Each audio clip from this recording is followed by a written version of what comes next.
us on thanks for joining us on a Tuesday evening. As you come in, if you are not already on mute, we might be putting you on mute. If you notice that you're not on mute, if you could go ahead and do that, we'd appreciate it. So welcome to the path to becoming a CTE STEM teacher. Many roads, many voices. This is brought to you by the Teach Los Angeles Regional Collaborative, and we're so excited to be a part of that collaborative. We see some colleagues in the workshop from the collaborative, lots of different community colleges across Los Angeles, all helping folks to become teachers. The Teach Los Angeles Regional Collaborative usually has an amazing and awesome conference at this time of year. But because of the current crisis we're in, we decided to move that conference online. And instead of trying to do it all in one day, which would have been a little crazy, we have this great virtual workshop series. And so there's a live link in this. We're going to send the slides to everybody who signed up. So when you get the slides, you'll be able to click on the live link that'll take you to the workshop series. There's workshops happening throughout the month, all kinds of aspects of becoming a teacher. And yeah, it's just a really, really fantastic. So I encourage everybody to check it out and see some workshops. If I have some of my students on, you're going to be getting some extra credit for this. Yeah. So the how-to for this workshop, please stay on mute with your cameras off. We really appreciate that. We really want to utilize the chat. So we've got this great chat function. If you have a question for one of our amazing panelists, please type that panelist's name in caps. So for example, Mr. Mason, and then your question, and that'll help us route those questions to the panelists. If you have a general question on teacher credentialing or something about the workshop, you can ask that. And if you have a technical issue, you can go ahead and write tech in capital letters, and we will have somebody send you a private message for that. So yeah, so let's keep going here. Oh, my computer just froze. There we go. We actually have some wonderful teachers with us this evening from the college level and the high school level. And we have actually 6 wonderful panelists. I'm going to go through and do a very broad introduction of everybody. And then we're going to hear from each of our panelists. Just so you know, my name is Naomi Castro. I'm a director with the Career Ladders Project. And I teach Education 101 and 201 for future teachers at beautiful Compton College. And I'm joined by Lynell Wiggins. Lynell, can you say hello and introduce yourself real quick? Most certainly. Hello, everyone. I'm Lynell Wiggins, Director of Adult Education and Workforce Development at Compton College, managing the strong workforce allocations. And this project is one of them. Excellent, excellent. And so we have with us tonight the first 3 instructors that you see, their beautiful faces here. We've got Dr. Katherine Marsh. She's a biology instructor and started up the biomanufacturing program at Compton College. We've got Dr. Malini Ruin, who's a mathematics instructor at Compton College and has done some fabulous summer programs, in particular reaching out to our high school students. We've got Don. Yes. Share your screen. My screen isn't being shared? No. Thank you for letting me know that. I've been doing all these slides. Y'all didn't even know. Sorry about that. Excellent, excellent. Okay, so now you see these beautiful folks in front of you. So we've got Dr. Katherine Marsh, biology instructor, biomanufacturing program at Compton College. Dr. Malini Ruin, mathematics instructor at Compton College. She's done some amazing outreach programs as well. We've got Don Mason, who's administration of justice instructor at Compton College. We're so glad to have Don with us tonight. We've got Mr. Philip May. He's a CTE and ROP teacher with Project Lead the Way at Compton High School. We've got Miss Pamela Richardson, who is a welding instructor of the year at Compton College. And we have Dr. Deena Smith, who's a biomedical pathways teacher at fantastic and amazing Lynwood High School. And so with that, we're going to start with Dr. Marsh, and we're going to we asked all of our instructors to talk to us about what is their passion for teaching. We're going to get into the qualifications and the requirements and things like that, but really we wanted to start off with our passion. So Dr. Marsh, could you take a few minutes and explain to us your passion? Sure, thank you. Well, I would say I didn't initially plan to be a teacher. I knew I loved biology, so I always knew I was going to do that. So I went to undergrad, majors in biology, and then I went to grad school, and I had planned to go into research, but when I was a TA, I really liked the teaching aspect. I liked it better than research. So it probably would have been a shorter path if I had known what I wanted to do at the beginning, but I didn't get any teaching credentials or anything. I got a PhD in microbiology, and I started teaching after I graduated, and I really liked it. It's a lot of fun working with students, and you really have an impact on their lives and helping them get upward mobility and getting a better job and really improving their lives. And so I started teaching, and I really love working in the community college. A lot of times I feel like I'm really making an impact in my students' lives, either by giving them study skills, or you're kind of acting like a coach and kind of encouraging them and cheering them on. Especially in biology, it's really important in these times for people to have an understanding of science and to be able to critically evaluate things that they're hearing on the news. So I feel like the work I'm doing is really important. And I like working at a community college. The students are really cool. They're so nice. When I had my baby, my students threw me a baby shower in class, which was so sweet and so nice. And it's a lot of fun interacting with them. And also the community colleges do pay pretty well. And especially if you want to have a family, there's more options for online teaching or teaching in the evenings to minimize how much childcare you need. A lot of times there's no classes on Fridays, so you only commute 4 days a week. And the pay is pretty good, actually. So I would encourage you to consider teaching at a community college. Excellent, excellent. And so, and your image was a beautiful meme there. Teaching makes me happy, this awesome smiley face. So that is the motivation for Dr. Marsh. Now we're going to go to Dr. Malini and our wonderful mathematics instructor who also has some beautiful quotes up there. Malini, can you talk to us, unmute and talk to us about your passion? For me, education is very crucial because I came through war, like so many war, migrate through so many countries. And what I noticed is like whatever you had in the past through the war, you are stripped to bare bone. The only thing that war cannot take away from you is your knowledge. So that is one of the reasons that I pursue education, and I totally encourage, you know, bad time happened, things happen, you could lose all your materials, all your asset, but education, you'll never lose them. So, and that was the thing that drove me to teach. So I remember I was a 6th grader sitting in a math class. Excuse me, Dodo, give me 2 seconds. So what we're going to do is we're going to go ahead on to Sorry. Oh no, okay, you got it, you got it.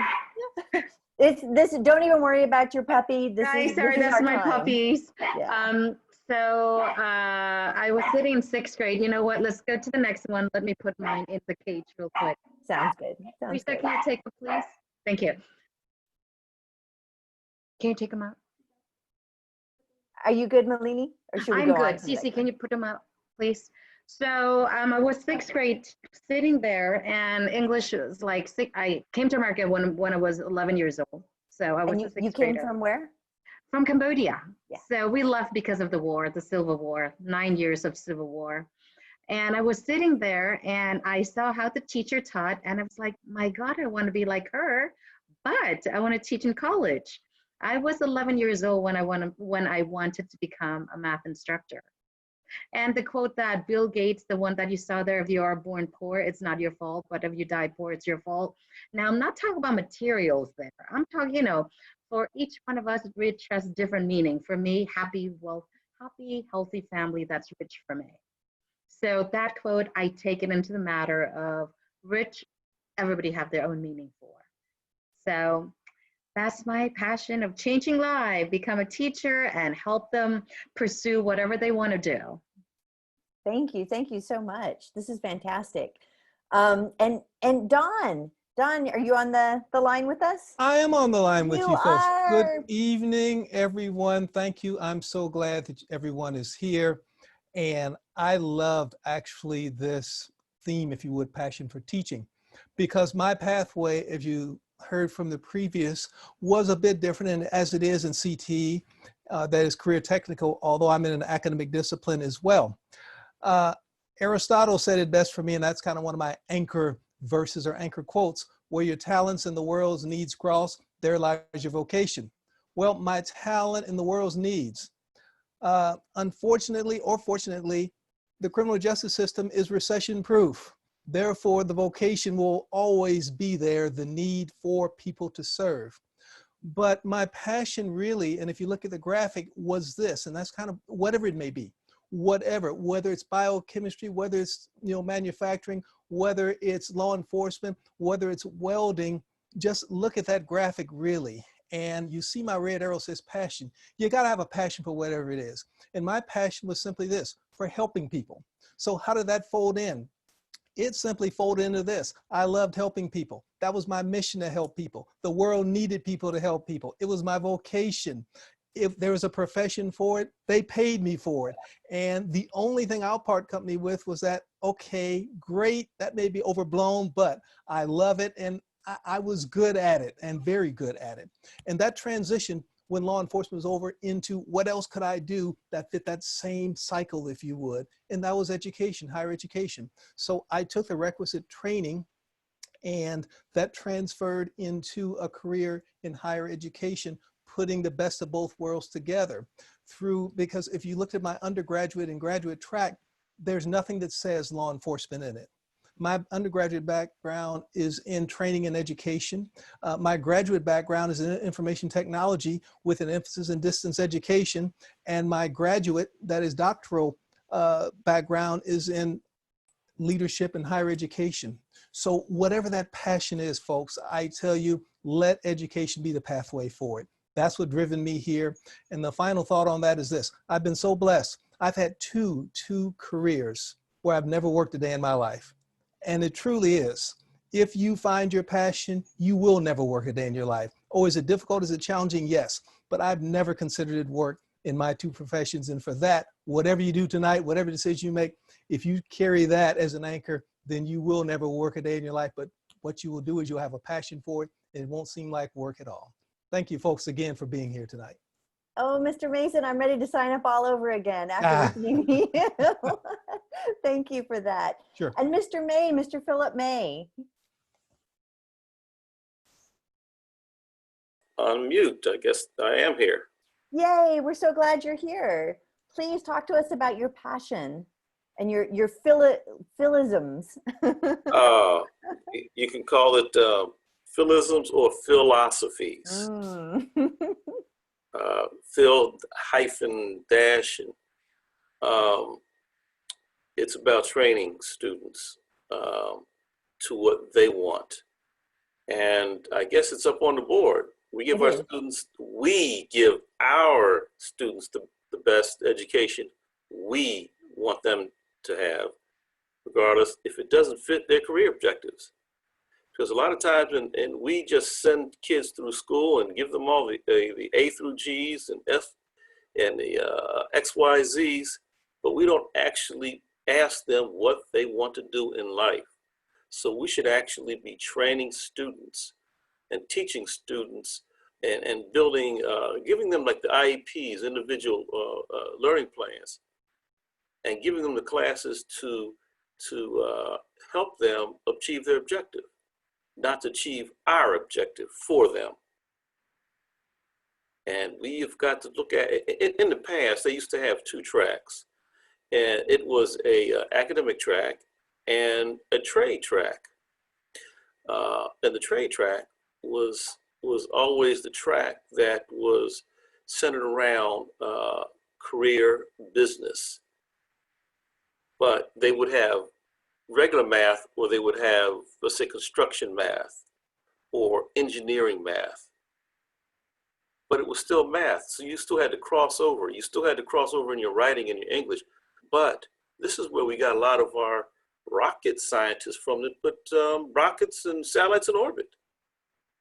So let's create a career pathway and teach our students and give them the opportunity for what they want to do in life. If they want to be a plumber, teach them so they can be the best plumber in the world. But I guarantee one thing, when your pipe breaks in the middle of the night, you're going to call a plumber. You're not going to say, let me see your college degree, or can you fix it? So let's give them all the opportunities, career and college opportunities that we can. Because a lot of your technical, floor technical individuals, even in aerospace, go back to school and get a 4-year degree in the engineering field. So let's give them the opportunity. And CTE, ROP CTE, we do a lot better than just regular academic training. Because as I remember mentioned to Lindell, when's the last time you went to the doctor? What nationality were they? We are importing doctors from other countries because we are not training our doctors from our own country. So we need to start fulfilling the population's need and the business community's need. So thank you, sir. Yes, we do. We have an obligation to meet the employment needs of our communities and our state and our country and our blocks, everything. I'm sorry, did I cut you off, sir? Did you want to say one more thing? No, I'd like to talk and then go tell my students, now go fix it, go build it. Well, our students are pretty great, so I think we're in good hands. And Dr. Smith, Deena from Lynwood High School, can you unmute and tell us about your passion for teaching? Hello, thank you for including me. Sorry I was late. I had a little bit of a family emergency, but as a teacher, we never miss the opportunity, right, to motivate and help for the students to achieve their dreams. So I didn't get a chance to send my picture through because of that emergency. So I do apologize. Students, thank you for being here. It's a commitment. And let me tell you a little bit about myself. This is also my second career. I started in medicine, and I was a nurse for quite a few years. And my parents didn't feel that getting a nursing license was a degree, so they encouraged me to stay in school and get my teaching credentials. And I guess I would also say always listen to your parents, right? They must have known best. So a few years after being a nurse, probably a good 6 years, I went in and I became a CTE teacher. I was asked to come on board by one of the CTE teachers that was working out of the hospital. And I love it. As everybody on here is saying, it is not a job. It is a passion to go into the classroom every day. I teach at Lynwood High School. I get my students in 8th grade of the summer, and then I have them for the full 4 years. So I really see them from, this immature middle schooler into this college-bound, university-bound student. So as I said, it's not a job. I almost feel like a second mom to them. So if I was to have shared an image, I have it on my other screen. So if you see me glancing over, that's why. The image that I wanted to put on for my philosophy of teaching was I facilitate thinking, I engage minds, I listen to questions, I encourage risk, I support struggles, I cultivate dreams, I learn every day, I teach. The reason that this image was so true to who I am is when I left nursing, I felt disappointed. I felt like I wasn't learning every day. And then as I became a more mature teacher, I realized that I am learning every single day from every one of my students. So, like I said, I teach at Lynwood High, and my students have struggles, and they go on to do great, great things. And it's because of future teachers like you that are going to encourage them. So I'm really excited for you guys. Thank you for being here. Thank you for listening. Thank you, Dr. Smith. Thank you. Thank you. And we do have a beautiful Lynwood High logo up for you there. I see that. We're a night. Yeah. Thank you. Excellent. And then last but certainly not least, I was gonna say we saved the best for last, but we're all the best. We've got Miss Pamela Richardson, who is not only a phenomenal welding instructor, but the welding instructor of the year. And you told me a little bit about this image earlier today. Can you share it with the folks in the workshop? Oops, you are on mute. Dr. Castro, but before she does, Yes. I just want to make sure we know that was the International Welder of the Year. Thank you for that correction. International. Through the American Welding Society. So that's pretty big. And we got her at Compton. Well, this image right here, if you can see the young man way back there, he's on top of the Ram Stadium right now. And that's a picture of him welding up there. And he was one of my favorite students because he was special. He was an ex-felon, and he never thought he could get employment and actually make legal money. So for him to wind up on this project, certified, he just had to send this picture to me a couple days ago, and I was just like, wow, you know, I'm happy. I'm just so happy to see him striving. The reason that most of us, if not all of us, attend school is to become employed, right? Well, what I love about my trade is that not only do I get to walk my students through the process of licensing, learning the craft, but I actually get to see them finish, meaning from training to employment. I actually get to see the end results of my labor. Once employed, I'm always getting students calling me about questions about what do I do? They're actually on the job. And they're like, oh, look at my weld, Miss Richardson. They're sending me pictures. And I'm just like, you're supposed to be working. You're in trouble. I want you to see what I'm doing on this project. So all the time I get this. And I don't know, this field has been a wonderful field. Like right now, as people are unemployed, my students who are employed are still working. They're still making their income. They're not sitting at home getting unemployment. They're still working. The crafts, I don't know, it's allowing them to still make an income. So I don't know, it's an awesome field to be in. Has anyone ever heard of Elon Musk? If you know who he is, the owner of Tesla and SpaceX. Now, I always get offers for employment, but this was a big one. So 3 weeks ago, I got an email from the Human Resource Department because Mr. Musk started a new company called the Boring Company. They're going to be building tunnels to alleviate the traffic. So they actually offered me a position as a welder for their company. But the job starts in Gardena and they have to finish in Vegas. So I was like, wow, but just the opportunity, you know, people throwing jobs at you, it's like, wow, you know, so it's amazing. It's amazing to be in the crafts right now. So as an instructor at the community college level, it's awesome. It's really awesome. Thank you so much. Thank you. And, you know, I would encourage all of our instructors to think just for a moment about all of our former students who are now, you know, working in their fields, they're living their passion, they're living their truth. And also think about how much that has contributed to our local economy. Because when somebody is well employed, it's not just them, it's their family. We're lifting up a whole family. And so just think about all that does for our community. It's really, really inspiring.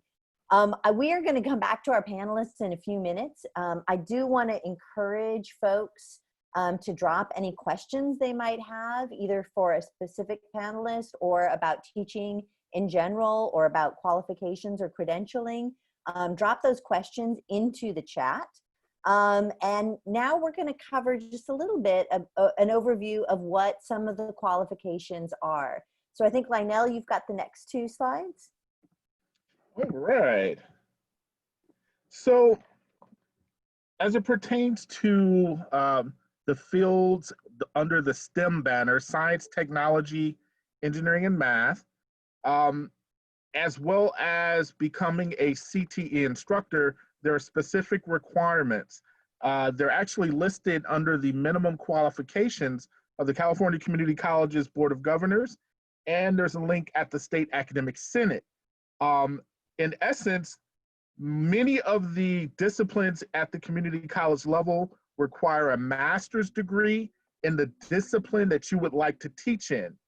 But it does vary, and that's why we suggest that you go to the minimum qualifications link right there, the hyperlinked words up above, you'll be able to access through the presentation.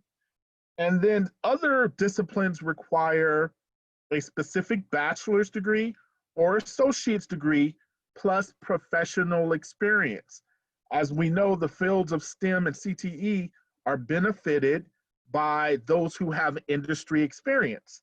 And that means for the bachelor's degree, it's bachelor's degree plus 2 years experience or associate's degree plus 6 years experience. And then there are also disciplines that will say you can have any degree plus 2 or 6 years of experience and have entry into those particular disciplines as well. So next slide, it's sort of, I think we went one too many. Yep, no worries. It's the gremlins in here. We got it. Yes, the way that it sort of works, it kind of looks like this. This is one of the charts that you will see, and it moving from left to right. Let's say to teach in sociology, you have to have a master's degree in that particular discipline. They'll also have words to describe specifically what the need is for you to go into that particular field. And then if we look at small business development or entrepreneurship, any degree and professional experience to go into that particular area. It cross-references you to a particular page number where you can find out more information in that handbook. So great content, and you'll have access to these resources.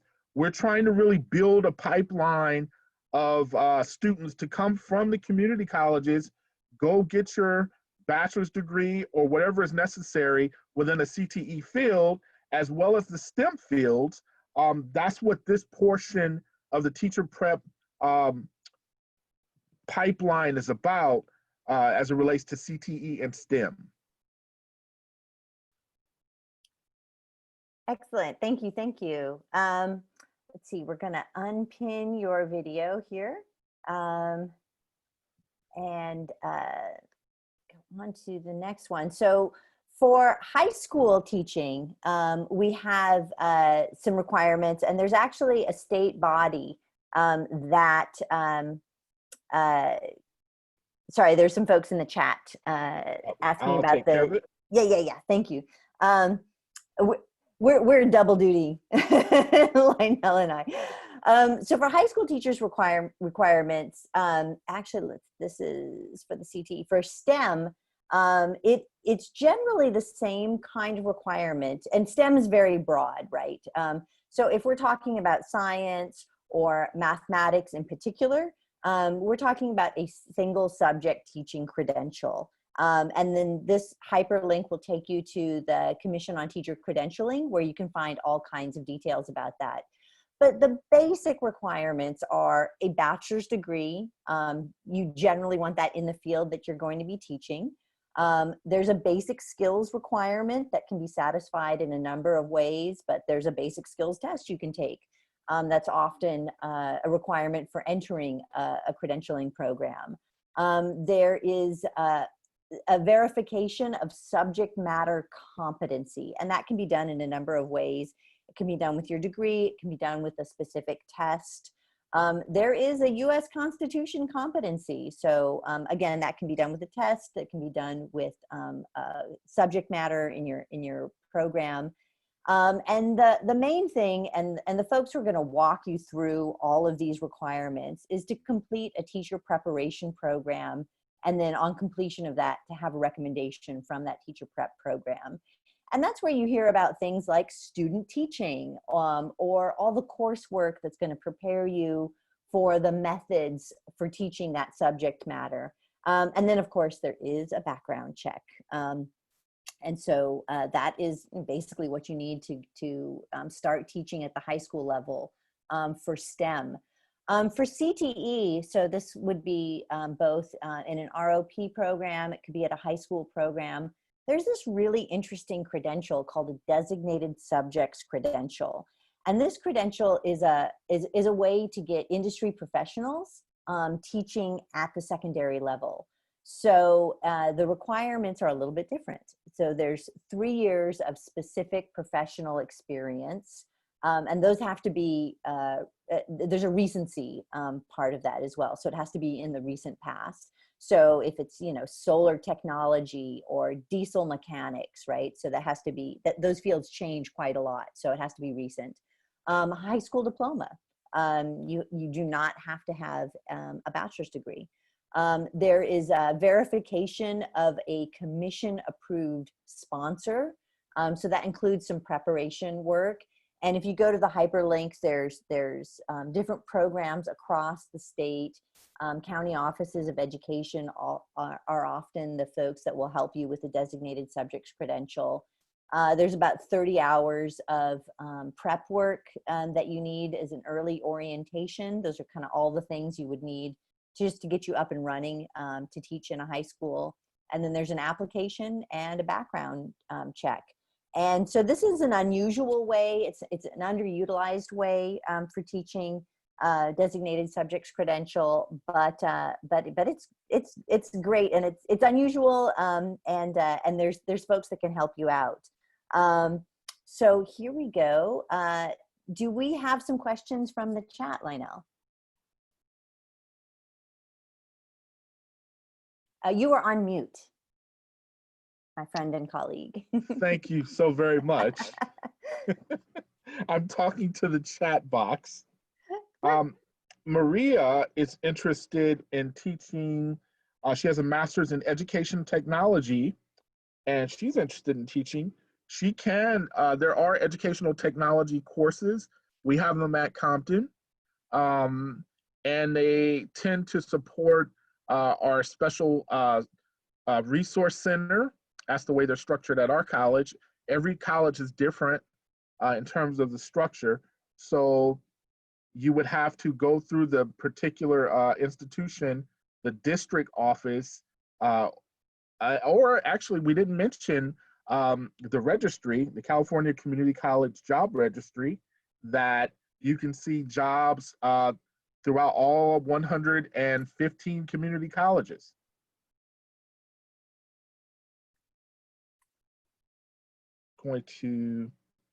Are there any other questions? Oh, I think one just came in. See, so for the community college system, you do not have to have a teaching credential to teach. That is the primary difference between the K-12 structure and the community college system. But you do tend to need a master's degree, but it is based on the discipline that you would like to teach in. So it varies. That's why we gave you the link of minimum qualifications in the slide presentation for CTE. We have another question. Let's see. Let's get someone from the panel, or yourself, Dr. Castro. I am interested in teaching business. I have a PhD and 25 years experience. Am I at the right place? Somebody on our panel like to take that one?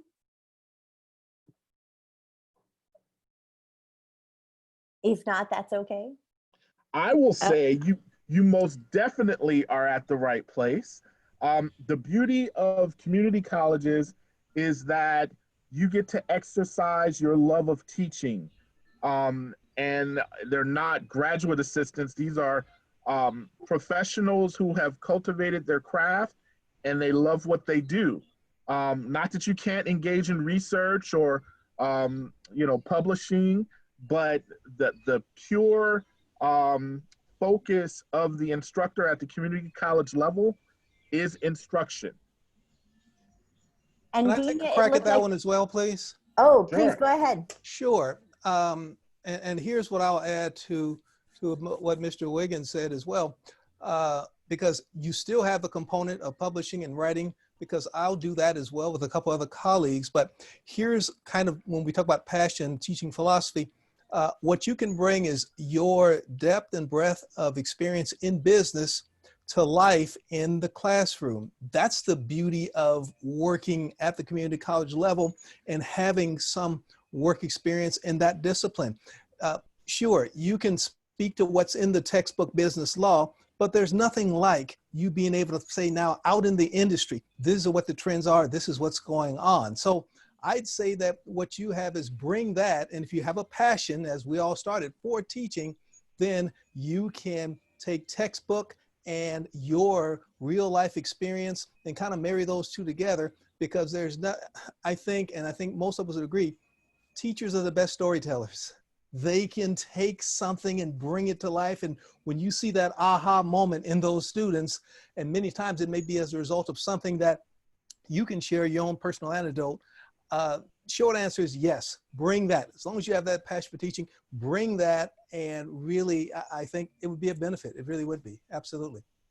I'd like to add on to that.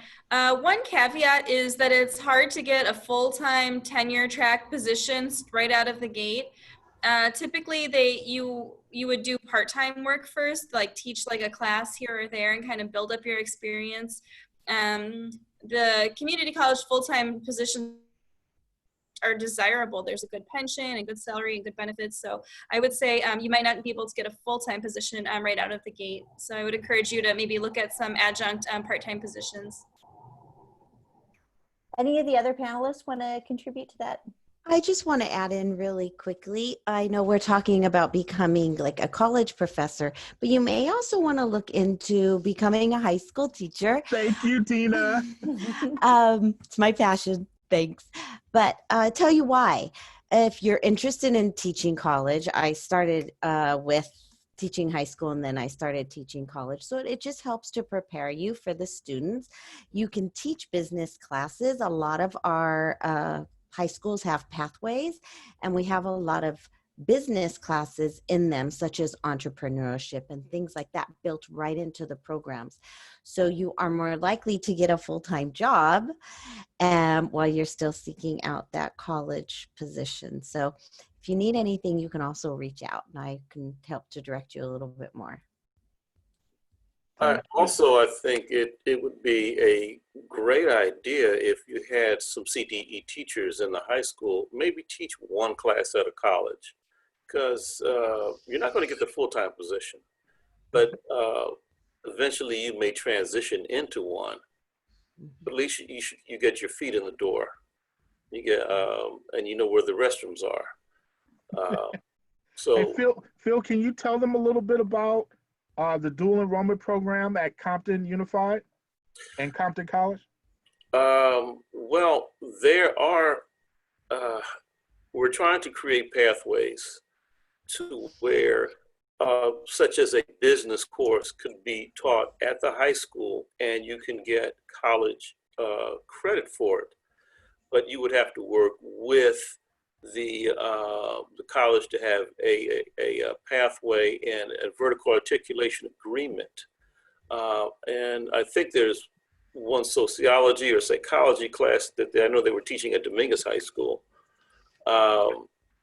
I was looking at teaching a business course, but you know, I'm looking at now, talking with you, seeing what we can do about teaching a entrepreneur type course in design and engineering to go hand in hand, where, let's say, there are a lot of seniors that have enough credits to graduate. So they may be able to take peers 1 through 4 on the regular campus and get all their regular high school requirements out the way, which is the English, and then go over to Compton College and take their whatever course they want to take and get dual credit for it. But the course outline, course description, and vertical articulation agreements need to be written and signed off. And that is a powerful tool to get kids to move on and move into the Compton College arena even faster. So I know Dr. Castro is she is a dual enrollment guru, basically, and literally wrote the handbook on the subject in the state of California, if it's okay to say that. Sure. She's very humble, but what that means is you can be a high school instructor and teach college classes, community college classes at the high school if you meet the minimum qualifications to teach that particular subject that you would be teaching. So, but you have to meet the minimum qualifications through the college, but you teach the class at the high school. So this is another way to kind of get your foot in the door and get some experience as an adjunct instructor. It basically means part-time instructor. And you get familiar with the process of the community college, as well as other faculty who just may or may not be on a hiring committee one day for you, right? So absolutely. It's all about networking and getting to know the division chair and the deans of the department and getting familiar with the college process, at least for the community college side. And I know the high school side has its particular requirements that Dr. Castro spoke of. Deena or Phil, would you guys like to, is there anything particular that you would share with the participants about what they need to know specifically, something you wish you knew when you were trying to become a CTE teacher in the high schools?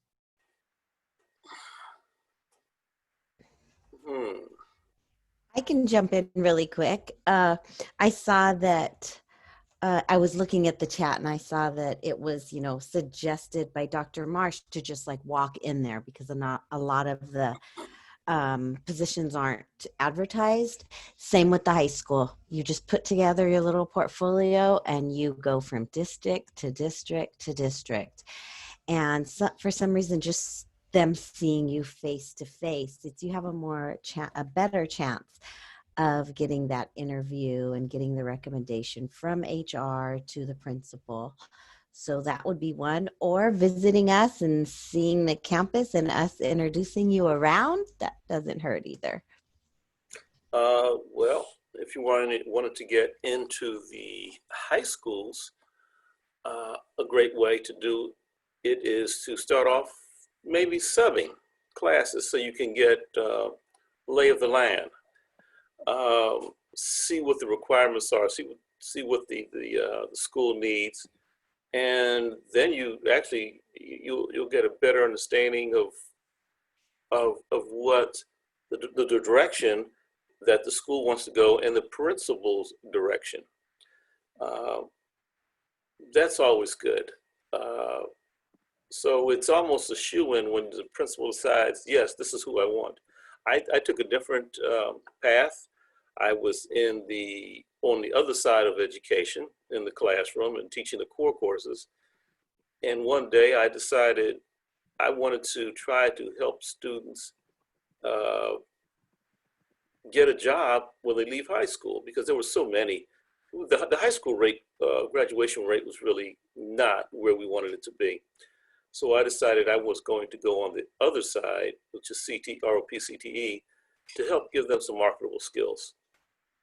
Because I saw the lack of marketable skills out there in the business community, and some of the businesses saying what we need and what the high school is not providing any longer. So that's the direction that I took. And I love it because I don't have to worry about all those AP testing and state testing. I don't have to worry about all that. And I can reach more and be hands-on learners. There are many students that are in special education, special need programs. A lot of them that are not going to go to colleges, but they still need marketable skills. And if it's not available to them, you're going to affect the economy. You're going to affect the prison population, the homeless population. So giving someone marketable skills like let me get this person correct. I love that picture of the student on the scaffolding and welding. I love it because I had one of my students that saw me in the Lowe's parking lot, and he told me he was working at SpaceX. He was an electronic technician. And what he learned is when I was teaching a building shop, I taught them about solar energy and electrical systems. And he says, my name is right next to Elon Musk on the last rocket they put up. He was a good electrical tech, but he didn't want to go to college. Was he a failure? His name is in orbit, but you tell me. So yeah. I went to that side to help students that maybe didn't want to go to a four-year university, but they had a lot of skills. So you can bring skills out of people. And then you're going to retire one day. You're going to need someone to take your place. That's right. Thank you, Mr. May. Ms. Richardson, we have a question from Kevin Jones. And currently he is a communications major and wants to transfer as such, but he's thinking about, he wants to also learn welding. What would you recommend for him? Is he going to actually attend Compton College? He's currently at Compton College, and he's they haven't taken a lot of general education courses, but he wants to know where he should start. I have a beginner's class which introduces you to all the basic processes that we offer, and that's a morning class. It's called Weld 101, and in that class you're introduced to a variety of processes, so you can kind of get a taste of everything, and then from there you can decide if this is the field for you. That's great. Ms. Richardson, can we audit your class? What is it? Sorry. Yes, you can actually. It is still in the catalog. Is there a such thing as teacher internships where potential teachers shadow active teachers and they learn as they go? What benefit could come from that kind of coalition? We actually call them externships, where typically the individual goes into industry in an area that they want to inform their current work. But for a teacher externship, I guess we call it, what would you call that, Dr. Castro? Would that be like a... Well, we actually have service hours in some of the coursework. So if you're at Compton, you can take Education 101 and Education 201. If you're interested in becoming, well, they set you up for elementary school teaching, but it's a great way. 101 is only one unit class. So it's a really great way to get into a classroom and to see if it's for you. And so we have it's field work hours. And so for 101, it's 10 hours of field work. And we give you guidance. We help you find a placement if you don't have one already. And for 201, it's actually 45 hours of field work placement. So we definitely have those opportunities. But then in terms of if you wanted to maybe shadow an instructor at a college, I would just find that instructor that you're interested in shadowing and talk to them, and see if they'll let you just come to their class. You can write it up in a more formal way. Maybe you can do an independent study with them. There's all kinds of ways to do that. Mm-hmm. On a high school level, you would have to, you could probably sign in as a visitor, but if you're going to be visiting, more than a few times, then you would have to get, say, a volunteer form, because we're working with minors, and go through approval process and a background check. And then you can actually come through and just say, I want to visit the class for Monday, Tuesday. And then you actually get a feel of what goes on in the high school. Classroom management. You have the grades and curriculums and testing and everything that you're going to deal with. So that'll help you decide, do I really want to be a high school teacher in this particular area? I teach engineering and robotics, and I have about 4 areas of engineering. And there again, I get to go out and do speaking engagements. We have one Project Lead the Way teacher from Lynwood, and if she's gone to any one of the conferences, she may have stopped by one of my workshops. But it's really rewarding and fun. So when someone comes to my class, I teach my class as if it were a business. Nobody sits down in their seats all day while you're working. Mm-hmm. So when someone that talked about, was asking a question about the degree in communications, well, we in CTE, we teach the entire body. So the visitor will get to see, well, wait a minute, you're doing counseling. Your kids are walking around. They're not sitting down in the seat. Yeah, because they're working. And we expect them to work. So I teach my class as if it were a business. I came out the business community. So you could call it job shadowing or just parental observation. And that's the best way to decide, do I really want to be a teacher, or what area in CTE I want to teach. I want to add to that a little bit. After I finished my bachelor, I don't really want to go to get my master or credential, so I enrolled in one of the class that give me a preview of 15 hours in junior high and 15 hours of high school. So I was to job shadow for 15 hours of each. And mind you, I'm barely 5 feet tall. So I was scared because to me, I want to teach. I don't want to babysit. I don't want to discipline because I'm too tiny. So when the kids stand up, they're like 2 heads taller than me. So that was, I thought I made good decision. Without that course, I would have gone and get my credential and regretted big time. So I did spend that 30 hours. After that 30 hours, I said, you know what, master, here it is. And that was my path right there. So I highly recommend to try it out. It looks good from the outside. When you were sitting in the other chair, it looks really good. But to be really in there and experience it, it's not for everyone. So I highly recommend to try it out and before you take your path. Great Can point, I just Dr. add Rowan. one thing? Yes.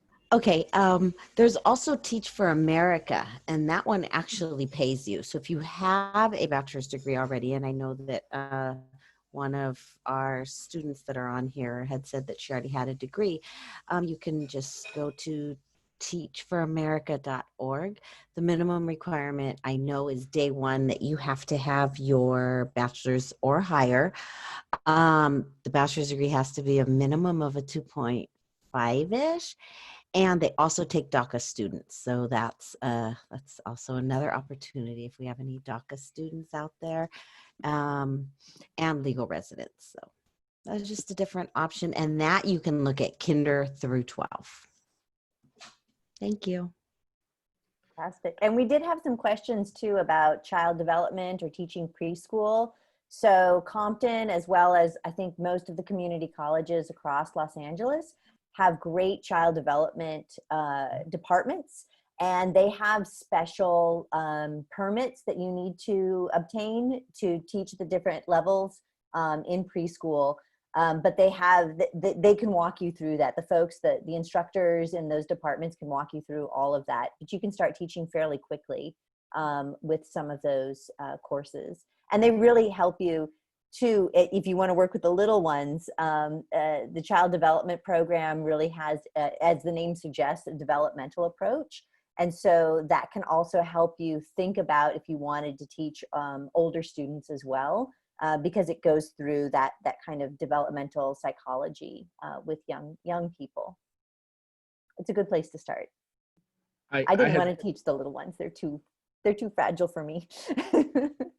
Dr. Castro, I had just unmuted Wafam, who's one of our child development instructors. She's on the call. Thank you, Wa, for joining us. She is a great leader in that division. We have a few more final questions. That's just people touching base with one another, making relationships. Dr. Castro, you think maybe we can have each of our panelists offer one, a final comment to wrap us up? I think that would be a great idea. I'll try to moderate here, and I'm just going to call folks one at a time. So Ms. Richardson, would you start us off? Final thoughts? As a tradesperson, just know that you will always have opportunities to be employed in some area of construction. But you can also take that knowledge and go into other areas like ownership, becoming a boss. So take a trade. I advise it. Thank you. Thank you. Thank you. Dr. Malini, would you give us a word or two? You are on mute, my friend. Follow your passion. Teaching is something you have in you and you want to change lives. And I'm going to tell you, it's not easy. I remember my first 4 years grading exam. I have tears all over the exams because at the beginning I thought it was my fault, right? I did my very best. I did my hardest. But as times go by, you learn the trick of trade teaching, and it's become much, much more enjoyable. I've been doing it for 22 years now, and I love every moment of it. So follow your passion. Thank you so much. Dr. Smith.